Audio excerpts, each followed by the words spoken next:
Ubaydullah ibn Ziyad had struck fear in the hearts of the people of Kufa. They were ordered to join the army that would fight Imam Hussein. Whoever refused would be harshly punished. Thus they were seen sharpening their swords and saddling their horses. The city was armed. Kids weren't allowed to play in the streets. Life came to a standstill. They were preparing to kill the guests they had invited. Some were doing it out of fear, others out of greed.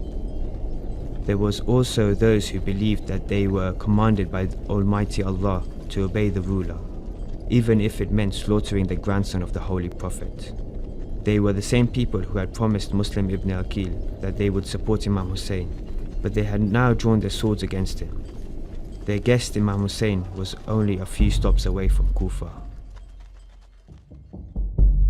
An army of over 30,000 fully armed soldiers marched towards Karbala, under ruthless commanders like Shimr, Shahbaz and Umar ibn Sa'd. Abu Hatoof bin Haris Ansari was part of this army.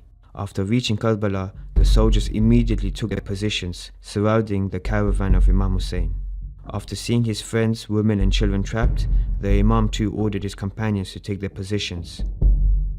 And in no time, Karbala changed into a battlefield. Imam Hussein sent his messengers many times to Umar ibn Sa'd, advising him to abstain from military action.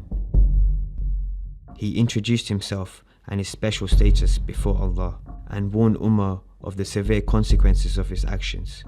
But Umar refused and said, "Tell Hussein, we have come to force him to submit to Yazid. If he does not, he will be killed." Having said that, Umar ibn Sa'd decided to engage in talks with Imam Hussein.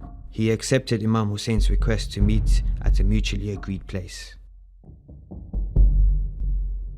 "O son of the Prophet of Allah, why did you invite me for this dialogue?" he asked. Umar ibn Sa'd, "Fear Allah and think again. What are you doing? Give up this duty that you have undertaken," the Imam kindly replied. "If I do not submit, Yazid will burn my house down," Umar replied. "I will gift you a better and bigger house," the Imam replied. Umar paused and then continued, "If I do not submit, I cannot be the ruler of the city of Ray." The Imam replied, "I have a piece of land which Muawiyah wanted to buy for 10,000 gold coins. I will give that to you." This time, Umar ibn Sa'd paused for much longer. Imam Hussein was trying his best to save Umar's soul from eternal doom. Imam Hussein could only try. The decision rested with Umar ibn Sa'd. Everyone looked at him to hear his decision. Eventually he spoke. "Hussein, I cannot let go of the wheat produce of Ray." The disappointed Imam said, "You will enjoy a little of it." "If not wheat, then I certainly have its barley," Umar ibn Sa'd responded disrespectfully. In this way, the love of the world and its pleasures prevented Umar ibn Sa'd from taking the right decision. All attempts of the Imam failed to persuade him to change his mind. He had traded his soul for the temporal world. Time ran out for Umar ibn Sa'd. It was the 10th day of Muharram, and the armies faced each other. The bloody battle started, and the companions of Imam Hussein started to defend their Imam, earning martyrdom in return. They were trading their lives with the divine pleasure of Allah. The Imam's army was decreasing in number, but this did not stop the Imam from fulfilling his duty. He was God's representative on the earth, and wanted to save as many souls as possible from the fire of hell.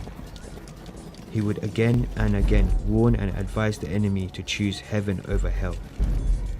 Saving even one soul meant the world to him. By noon, most of the companions of the Imam had been martyred. He was left alone. Once again, he reminded them of their duty. As Muslims, it was their duty to support him, but they were ready to spill his blood. This made his family weep. Abu Hatoof, who was in the enemy's ranks, heard his call and was moved. he said to his brother Saad, "Brother, he is the son of the daughter of our holy Prophet Muhammad. Don't we pray for the intercession of the Holy Prophet? How can we hope for his intercession if we slaughter his grandson in this helpless condition?" They realized their mistake, repented over their past, and headed towards Imam Hussein. They cried out, "We repent over our past, and now side with you, Imam Hussein." They turned towards the enemy and attacked them, killing many of them. The enemy knew them very well and attacked them from all sides and martyred them.